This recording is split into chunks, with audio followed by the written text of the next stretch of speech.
इस विषय पर माननीय मंत्री जी का उत्तर कल होगा। मैं सभा का समय सभी माननीय सदस्यों के भाषण समाप्ति तक बढ़ा रहा हूं। सदन सहमत है? श्री निशिकांत दुबे। धन्यवाद अध्यक्ष महोदय। ये क्या है, लास्ट तक रुकते हैं, बोल के जाने वाले नहीं है ये। अध्यक्ष महोदय, मैं 16वीं बार रेलवे बजट पर बोलने के लिए खड़ा हुआ। मैं 2009 में पहली बार आया था तो भी बोला था, और लगातार जो है आप मुझे मौका दे रहे हैं। सबसे पहले तो मैं आपको धन्यवाद देना चाहता हूं और मंत्री जी को कि रेलवे आम जनता से जुड़ा हुआ इतना बड़ा विषय है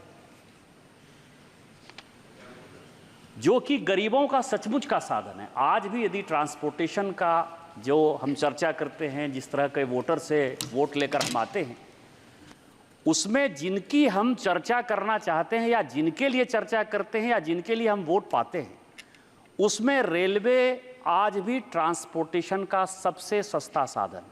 गरीबों को रेल चाहिए, और उस रेल बजट पर पिछली बार भी आप रात 12:30-1 बजे तक जग के खुद से, बहुत कम ऐसा अवसर मैंने देखा कि लोकसभा का अध्यक्ष वो खुद से इन चीज़ों में इंटरेस्ट ले रहा है, वो बैठा हुआ है। और मैं माननीय मंत्री जी अश्विनी वैष्णव जी का भी आभार प्रकट करता हूं कि ये भी कभी भी मिनिस्टर ऑफ स्टेट या दूसरे मंत्री को नहीं छोड़ते हैं। माननीय मंत्री जी पूरा समय सदन में बैठकर सुने एक ही चीज। तो आप दोनों सबसे पहले बधाई के पात्र हैं कि सचमुच ये सदन लोकसभा गरीबों के लिए बना है और गरीबों की बातों को प्राथमिकता देते हुए उस पर डिस्कशन करता है। दूसरा, अध्यक्ष महोदय, मैं 2009 में जब यहाँ आया तो 2014 तक, अभी कई एक लोगों ने, यहाँ सुदामा जी बैठे हुए हैं, एक आध और कांग्रेस के लोगों को मैंने देखा, ये बात करते हैं कि रेल बजट अलग से होना चाहिए, रेल बजट को केंद्रीय बजट में क्यों शामिल कर दिया। ये सबसे बड़ा रिफॉर्म है माननीय मोदी जी का। यदि मोदी जी ने कोई काम, सबसे बड़ा काम किया इस देश के गरीबों के लिए, तो रेल बजट को जनरल बजट का पार्ट बना। वो कैसे बनाया कि मैं 2009 से लेकर 2014 तक लगातार इस सदन में जब भी रेल बजट होता था, एक ही चीज की चर्चा होती थी कि यात्री किराए की वृद्धि होगी कि नहीं होगी। धर्मेंद्र यादव साहब के साथ जो है मैं उस वक्त सांसद था। प्लेटफॉर्म टिकट पर कितना पैसा बढ़ गया, किस इलाके के लोगों को कौन सा रेल मिल गया। 2015 के बाद से एक भी मेंबर ऑफ पार्लियामेंट ने किराए की यदि बात कही हो तो आप प्रधानमंत्री जी को कह सकते हैं कि प्रधानमंत्री जी ने यह रिफॉर्म बड़ा किया या छोटा किया। कोई प्लेटफॉर्म टिकट की बात नहीं करता, ना किराए बढ़ने की बात करता है। इसका मतलब यह है कि पिछले 9 साल में अध्यक्ष जी, किराए में किसी प्रकार की कोई वृद्धि नहीं हुई। और ये सबसे बड़ा काम जो है माननीय प्रधानमंत्री जी ने किया। इसके लिए माननीय प्रधानमंत्री जी के साथ माननीय मंत्री के, रेल मंत्री अश्विनी वैष्णव जी बधाई के पात्र।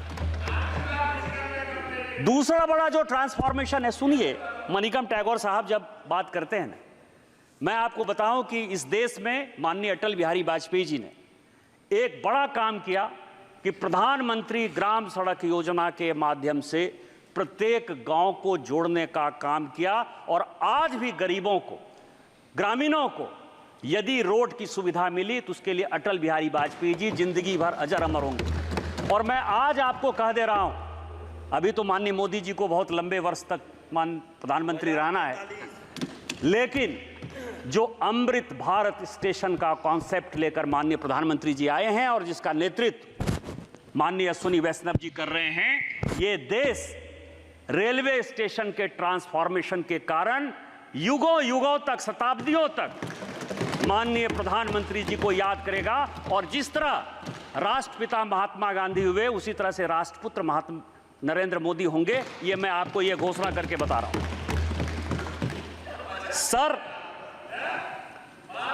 सर रेलवे ने जो दूसरा ट्रांसफॉर्मेशन किया, जिसका मैं अमृत भारत स्टेशन देखा था, कभी देखा था मणिकम। आप जब से एमपी बने हो ना, मैंने पता किया, एक बार रेल से यात्रा नहीं की हो इस बार। न 17वीं लोकसभा में 2 बार यात्रा की हो, 17वीं लोकसभा में 2 बार रेल देखा है आपने, और 18वीं लोकसभा में तो एक बार भी नहीं गए हो। आपको क्या पता? मैं तो किया, मैं तो बिना रेल के अपनी कॉन्स्टिट्यूएंसी पहुंच ही नहीं सकता। मुझे तो रेल जाना है। अध्यक्ष महोदय, मैं दूसरी बात कह रहा हूं कि हमारे जैसे पिछड़े, मैं झारखंड राज्य से आता हूं, और झारखंड राज्य इस देश के रेल को चलाने में सबसे बड़ा टूल है। 35 से 40% जो रेवेन्यू है रेलवे का, पूरे देश के रेवेन्यू का, वो झारखंड देता है। लेकिन गोड्डा, जहां से मैं सांसद था, अध्यक्ष महोदय, 75 साल में गोड्डा के लोगों ने रेल नहीं देखा। और आजादी के 75 साल बाद 2022 में यदि रेल गया गोड्डा, तो माननीय प्रधानमंत्री जी के कारण गया और माननीय वैष्णव जी के कारण। मैं बधाई नहीं दूं, 7,500 करोड़ इसमें मिला है। और जो सबसे बड़ा ट्रांसफॉर्मेशन है अध्यक्ष महोदय, कि हमारे जैसे पिछड़े जगह के जो सांसद होते हैं, उनको रेल इसलिए नहीं मिलता कि रेट ऑफ रिटर्न के आधार पर, जो अंग्रेज कानून बनाकर गए, अंग्रेज के कानून के आधार पर ही पूरी की पूरी कांग्रेस 70 साल तक रेल नहीं देती रही, क्योंकि आपके इलाके में रेट ऑफ रिटर्न नहीं है। और मैं आपका शुक्रगुजार हूं कि एक दिन जब मैं यहां भाषण दे रहा था आज से 2 साल पहले, और मैंने 2 बातें कही कि ये जो हम पढ़ते हैं कि मुंबई थाने पहला रेल था, ये गलत है। फैक्ट ये है कि हावड़ा से दीघा इस देश का पहला रेल लाइन था। बिल्कुल सही। वो दूसरा रेल लाइन था।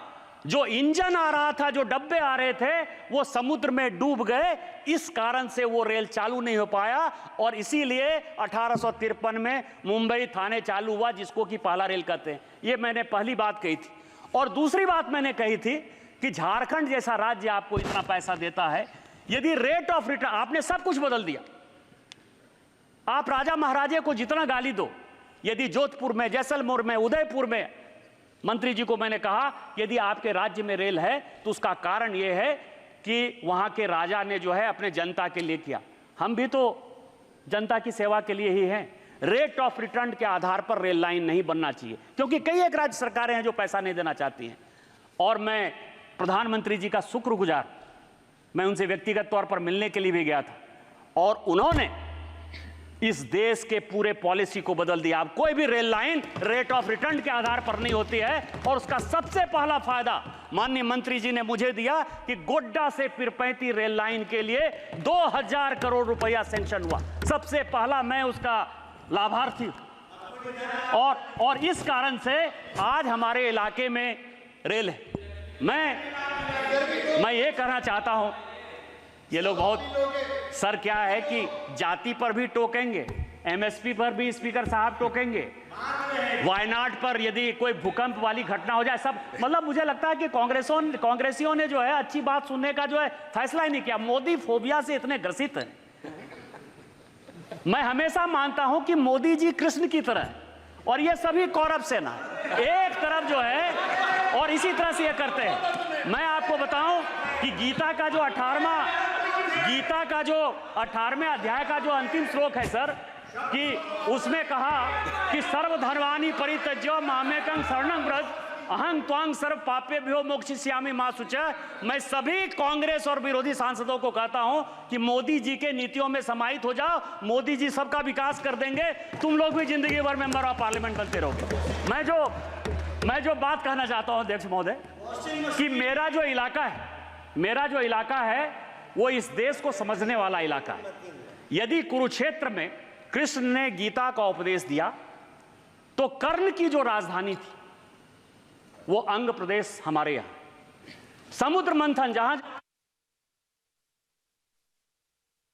चाहे वो नासिक में हो, हमारे यहां समुद्र मंथन हुआ। मंदार पहाड़, बाबा बैद्यनाथ हैं, अभी भी आप समझिए कि सोमवार के दिन जो है अध्यक्ष महोदय 8 लाख लोगों ने वहां पूजा किया, अभी सोमवार के दिन 8 लाख लोग, इतनी भीड़ कहीं नहीं रहती।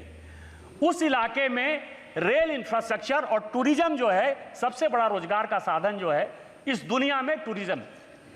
कई एक रेल लाइन ऐसे हैं जो कि पेंडिंग है और माननीय मंत्री जी ने आश्वासन दिया था कि 100 दिन की जो कार्य योजना है उस कार्य योजना में वो कंप्लीट होगा। उसमें जो रेल लाइन है अध्यक्ष महोदय की देवघर से वो गोड्डा होते हुए रेल लाइन पिरपैती जा रही है, जिसका एक्सटेंशन जो है विक्रमशिला का जो प्राचीन विश्वविद्यालय है जो मेरा पैतृक घर है, और वहां से वो बटेश्वर स्थान में गंगा पर पुल क्रॉस करेगा तो ये 5 बाईपास हो। वो अभी तक नहीं हुआ है, मेरा मंत्री जी से आग्रह होगा कि वो हो जाएगा। दूसरा, कोयला जो है 2070 तक हमने कमिट किया है कि 2070 तक कार्बन एमिशन में कोयले को खत्म कर देना है। हमारे यहाँ कोयला बहुत है और गोड्डा से लेके पाकुड़ तक केवल कोयले का बड़ा भंडार। तो गोड्डा से पाकुड़ रेल लाइन भी जो है वो फंसा हुआ है, जिसमें कि कोल का जो इवैक्यूएशन है कम से कम 15 माइन्स उसमें आएंगे जो इवैक्यूएशन है। और तीसरा, 2 प्लेटों को बनाकर जो है ये झारखंड बना, संथालपन्ना और छोटा नागपुर। हमारे यहाँ से जो दूरी है वो 350 किलोमीटर है, क्योंकि हम लोगों को रेल से बंगाल होते हुए जाना पड़ता है। एक नया रेल लाइन जो लोग कह रहे हैं कि जसीडी जो कि अमृत भारत स्टेशन में है, ग्रेड ए का स्टेशन है, वहाँ से यदि चकाई होते हुए, यदि कोडरमा होते हुए हम चले जाएंगे तो हमारी दूरी जो है वो 150-170 किलोमीटर हो जाएगी। तो हम अपने आप को रांची के साथ जोड़ पाएंगे। और दूसरा, देवघर में जो वंदे भारत स्टेशन हुआ है सर, बैद्यनाथ से विश्वनाथ, ये रेलवे के पाइपलाइन में है। माननीय प्रधानमंत्री जी का जो विश्वनाथ धाम है वो जुड़ेगा हमारे बैद्यनाथ धाम से। इन सबों को जल्दी से चालू कर दीजिए। आपको बहुत बहुत बधाई, और आप जो आम जनता के लिए काम करते हैं, भगवान आपको और माननीय प्रधानमंत्री जी को ढेर सारी लंबी उम्र दे। इन्हीं दुआओं के साथ जय हिंद, जय भारत। श्री राजकुमार रोत।